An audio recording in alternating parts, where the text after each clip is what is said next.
Assalamualaikum warahmatullahi wabarakatuh. Kami dari kelompok 8 ingin mempresentasikan hasil diskusi kami tentang manajemen hubungan masyarakat. Saya sendiri Lutfia Kotrunada. Selanjutnya ada teman saya Anita Syafianti dan Atun Kurniasi.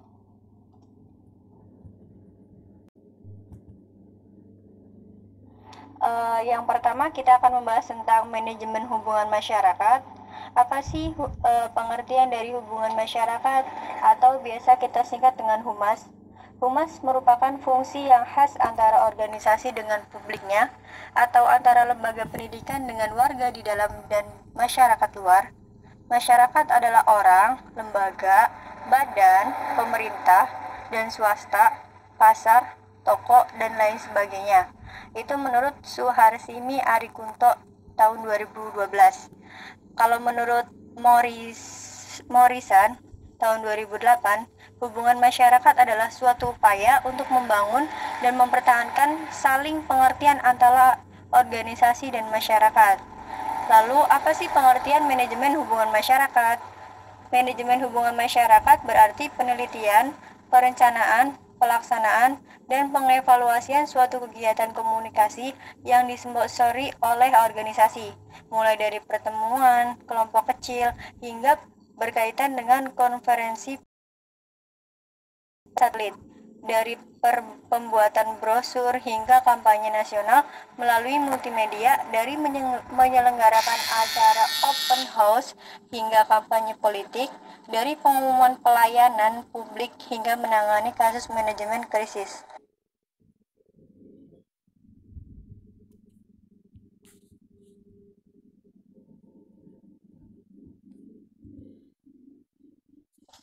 Yang selanjutnya, maaf di sini ada typo, salah pengetikan. Sebenarnya bukan perencanaan tapi tahapan. Tahapan dalam manajemen humas itu terdiri atas 8 proses. Yang pertama ada proses perencanaan atau planning, penerapan tujuan dan standar, penentuan aturan dan prosedur, serta pembuatan rencana dan prediksi apa saja yang akan terjadi. Jadi pada saat kita merencanakan sesuatu itu kita harus menentukan dulu tujuannya itu apa, terus aturannya seperti apa, terus apa aja yang diprediksi ke depannya seperti apa. Yang kedua itu pengorganisasian atau organizing, yaitu kita tuh harus membuat peraturan anggota dan sumber daya yang dibutuhkan. Kita harus mencari sumber daya manusia ataupun sumber daya alamnya, dan pemantauan kinerja karyawan. Kita harus memantau teman-teman kita. Lalu yang ketiga ada pengordinasiin atau coordinating, yaitu kita tuh harus mengatur struktur kepanitiaan. Kita membentuk struktur kepanitiaan dari yang paling atas hingga paling bawah, pendelegasian kerja masing-masing bagian, dan penyusunan alokasi anggaran untuk masing-masing bagian. Lalu yang keempat adalah pengomunikasian atau communicating, penyampaian rencana program kepada publik internal dan eksternal. Lalu proses kelima ada pelaksanaan atau actuating, yaitu sebuah tindakan menjalankan program sesuai dengan rencana yang telah dibuat. Tadi kita udah merencanakan, udah buat strukturnya, udah buat peraturannya, kita tinggal pelaksanaannya gitu loh. Lalu proses keenam adalah pengawasan atau controlling. Kontrol atas jalannya pelaksanaan program. Tanpa adanya kontrol, lantas program kesinambungan antara tahap tidak dapat berlangsung dengan baik. Jadi kita harus mengontrol agar terjadi kesinambungan antara apa yang dilaksanakan dengan apa yang direncanakan. Lalu proses yang ketujuh adalah pengevaluasian atau evaluating, penilaian terhadap hasil kinerja proses program, apakah perlu dihentikan atau dilanjutkan dengan modifikasi tertentu. Jadi dengan adanya mengevaluasi, kita tahu apa kelebihan dari program ini dan apa kelemahan dari program ini. Dan proses yang ke-8 adalah pemodifikasian atau modicanting, kegiatan pembaharuan atau revisi program berdasarkan hasil evaluasi. Ketika kita udah mengevaluasi, kita tahu kelemahannya, nah kita mencoba untuk merubah atau memperbaiki apa kekurangan dia dari program ini dan diperbaiki agar lebih baik lagi. Oke, kita akan membahas tentang manajemen hubungan sekolah dengan keluarga. Apa sih keluarga? Keluarga itu organisasi terkecil di masyarakat. Tetapi keluarga ini punya peranan sangat penting untuk membentuk suatu karakter seseorang, suatu kepribadian seseorang, serta watak seseorang. Itu bisa berpengaruh dari keluarga. Lalu apa itu sekolah? Sekolah adalah lingkungan pendidikan formal, memegang peranan penting dalam proses sosialisasi anak. Jadi sekolah itu mewadahi anak untuk bersosialisasi dengan teman-temannya. Gitu. Untuk itu, kedua lingkungan pendidikan ini, baik formal ataupun informal, tidak dapat berdiri sendiri dan harus terintegrasi dengan melakukan hubungan kerjasama yang baik antara pihak sekolah dengan orang tua. Jadi, kalau keluarga itu kan sekolah itu pendidikan informal. Kalau sekolah itu pendidikan formal. Jadi keduanya itu harus kesinambungan gitu. Jadi keluarga juga harus tetap mengawasi dalam belajarnya, dan di sekolah juga diawasi oleh guru gitu loh, dan memiliki kesepakatan antara pihak sekolah dengan keluarga agar mendapatkan anak tuh menjadi lebih pinter, lebih bisa menerapkan pelajaran yang ada di sekolah. Dalam Undang-Undang Nomor 2 Tahun 1989 tentang Sistem Pendidikan Nasional, Pasal 10 Ayat 4 dinyatakan bahwa pendidikan keluarga merupakan bagian dari jalur pendidikan luar sekolah yang diselenggarakan dalam keluarga dan yang memberi keyakinan agama, nilai budaya, nilai moral, dan keterampilan. Pendidikan adalah tanggung jawab bersama antara keluarga, masyarakat, dan pemerintah. Nah, jadi sangat penting sekali pendidikan dalam keluarga itu, karena dalam pendidikan keluarga itu membentuk keluarga itu mengajarkan agama, ngajarin budaya, ngajarin norma, jadi kayak dasar-dasarnya itu dari keluarga gitu loh. Tapi dalam lingkup luasnya, pendidikan itu tanggung jawab untuk keluarga, masyarakat, dan pemerintah. Keluarga bertugas menjalankan sosialisasi nilai-nilai dasar kemanusiaan dalam pola hubungan yang efektif, sementara sekolah lebih menekankan pada proses pembelajaran, pengajaran, serta penempatan kepada individu yang berisi tentang ilmu pengetahuan, keterampilan, penguasaan peran-peran sosial yang lebih luas di luar keluarga. Jadi di sekolah itu kita bisa belajar lebih luas, lebih banyak daripada di lingkungan keluarga. Baik, selanjutnya manajemen hubungan sekolah dengan masyarakat. Menurut Muhammad Rahman, hubungan sekolah dengan masyarakat pada hakikatnya merupakan suatu sarana yang sangat berperan dalam membina dan mengembangkan pertumbuhan pribadi peserta didik di sekolah. Sekolah berkewajiban untuk memberi rangsangan tentang tujuan-tujuan, program-program, kebutuhan, serta keadaan masyarakat. Sekolah juga harus mengetahui dengan jelas apa kebutuhan, harapan, dan tuntunan masyarakat, terutama terhadap sekolah. Dengan demikian, antar sekolah dan masyarakat harus dibina suatu hubungan yang harmonis. Selanjutnya, tujuan hubungan sekolah dengan masyarakat dibagi menjadi 5. Pertama, mengembangkan pembinaan pengertian masyarakat tentang semua aspek bidang pelaksanaan daripada kegiatan program pendidikan di sekolah. Kedua, menampung harapan-harapan apa mengenai tujuan pendidikan di setiap jenis dan tingkat sekolah. Ketiga, memperoleh partisipasi, dukungan, dan bantuan secara konkret dari masyarakat baik berupa keuangan, material untuk kelancaran sekolah. Keempat, menimbulkan dan membangkitkan rasa tanggung jawab yang lebih besar pada masyarakat, baik mengenai kuantitas maupun kualitas. Dan kelima, kerjasama, bertujuan untuk mengikutsertakan masyarakat secara aktif dalam usaha memecahkan masalah maupun permasalahan pendidikan. Selanjutnya, bentuk kerjasama sekolah dan masyarakat. Dalam lingkup sekolah dapat dikelompokkan menjadi bentuk langsung dan tidak langsung. Bentuk langsung antara lain pertemuan formal atau rapat antara guru, pertemuan dengan orang tua atau wali murid, pertemuan sekolah dengan masyarakat atau instansi terkait lainnya. bentuk tidak langsung, misalnya publikasi tanpa kata.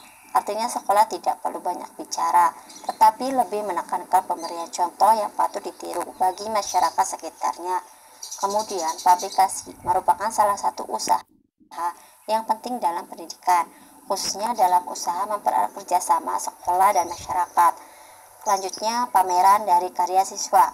Hal ini dapat dilakukan umpamanya pada waktu ulang tahun sekolah atau acara tutup tahun dengan mengundang orang tua serta tokoh-tokoh daerah. Selanjutnya, fungsi sekolah dalam masyarakat dan masyarakat dalam pendidikan di sekolah. Fungsi sekolah dalam masyarakat dibagi menjadi 6.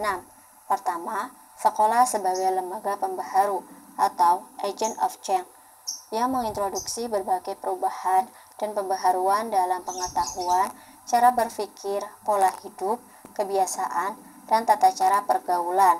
2. Sekolah sebagai lembaga seleksi atau agent of selection yang memilih atau membeda-bedakan anggota masyarakat menurut kemampuan dan potensinya. 3. Sekolah sebagai lembaga pengembangan atau agent of development yang membantu meningkatkan taraf sosial warga negara, dengan demikian mengurangi atau menghilangkan perbedaan kelas dalam masyarakat. 4. Sekolah sebagai lembaga asimilasi atau agent of assimilation yang berusaha mengurangi atau menghilangkan perbedaan-perbedaan atas dasar tradisi, adat, dan budaya sehingga terdapat usaha menyesuaikan diri yang lebih besar dalam rangka persatuan dan kesatuan bangsa. Kelima, sekolah sebagai lembaga pemeliharaan kelestarian atau agent of preservation yang memelihara dan meneruskan sifat-sifat budaya yang patut dipelihara dan diteruskan. 6.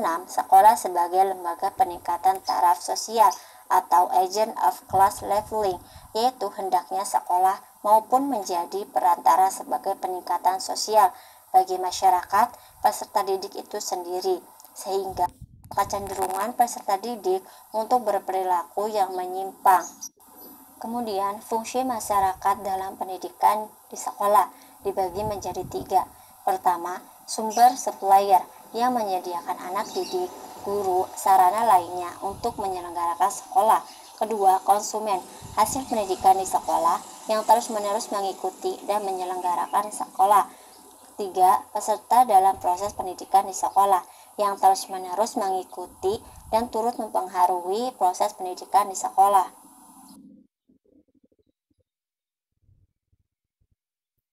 Baik, yang selanjutnya adalah masyarakat sekolah dalam komite sekolah. Yang pertama saya akan jelaskan tentang definisi komite sekolah. Komite sekolah adalah lembaga yang mewadahi peran serta masyarakat dalam rangka meningkatkan mutu, pemerataan, dan efisiensi pengelolaan pendidikan di satuan pendidikan, baik pada pendidikan prasekolah, jalur pendidikan sekolah, maupun jalur pendidikan luar sekolah. Komite sekolah ini diatur dalam Permendikbud nomor 75 tahun 2016 tentang Permendikbud. Peraturan Menteri Pendidikan dan Kebudayaan nomor 75 tahun 2006 tentang tahun 2016 tentang komite sekolah ini ditetapkan oleh Mendikbud, yaitu Muhadjir Effendi pada tanggal 30 Desember tahun 2016. Yang selanjutnya adalah kita akan bahas apa saja isi Permendikbud nomor 75 tahun 2016. Yang pertama ada pada pasal 4, yaitu anggota sekolah terdiri atas beberapa unsur. Nanti unsurnya akan saya jelaskan di slide berikutnya. Yang kedua, anggota komite sekolah berjumlah paling sedikit 5 orang dan paling banyak 15 orang. Dan yang ketiga, anggota komite sekolah tidak dapat berasal dari unsur yang nanti akan saya jelaskan di slide selanjutnya. Nah, ini penjabarannya. Isi pasal 4 Permendikbud nomor 75 tahun 2016. Yang pertama, anggota komite sekolah terdiri atas unsur orang tua atau wali, tokoh masyarakat, dan pakar pendidikan. Nah, tiga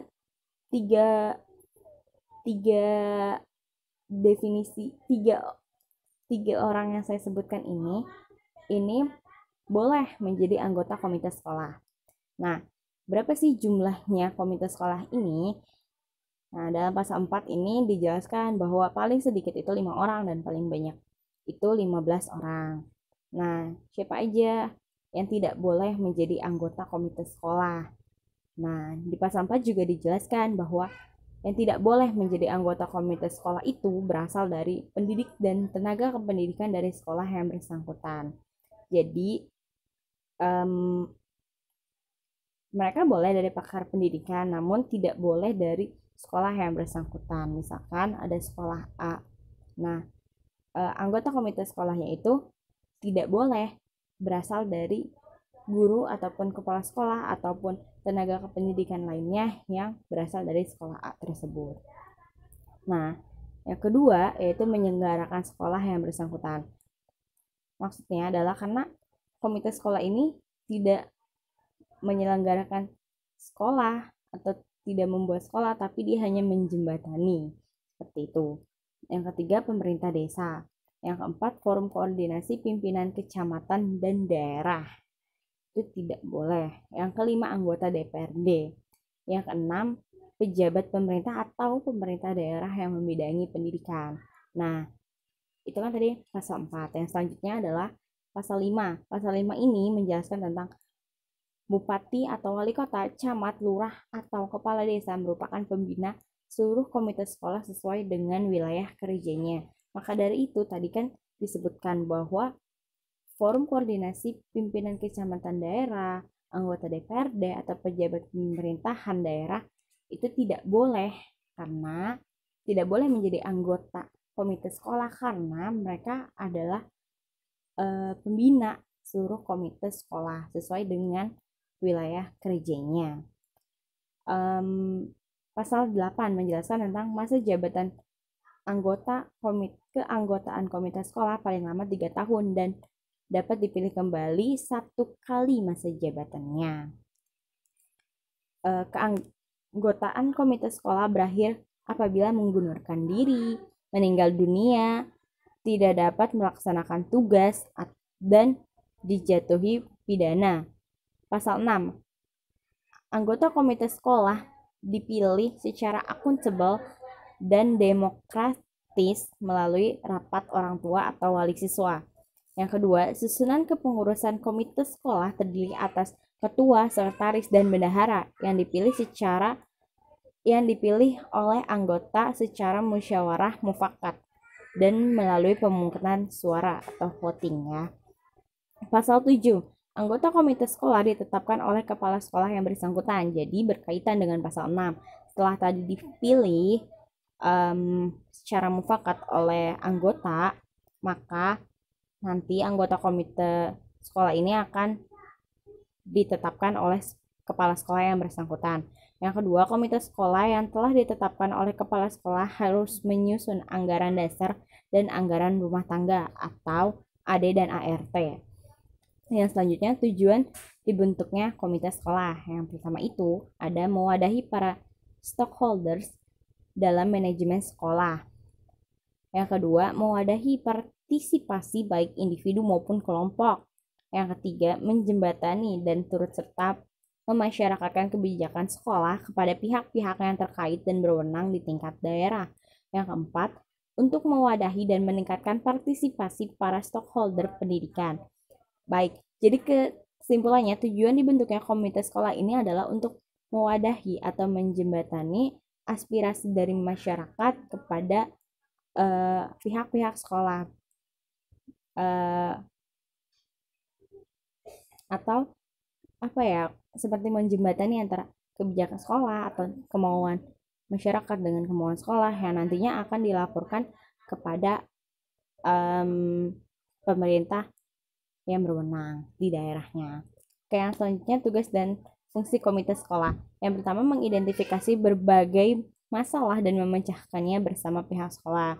Yang kedua, memberikan respon terhadap kurikulum yang dikembangkan secara standar nasional maupun lokal. Jadi, komite sekolah ini juga mengkaji ya apakah kurikulum yang diberikan ini sesuai atau tidak dengan keadaan di lingkungannya, baik itu kurikulum nasional maupun lokal.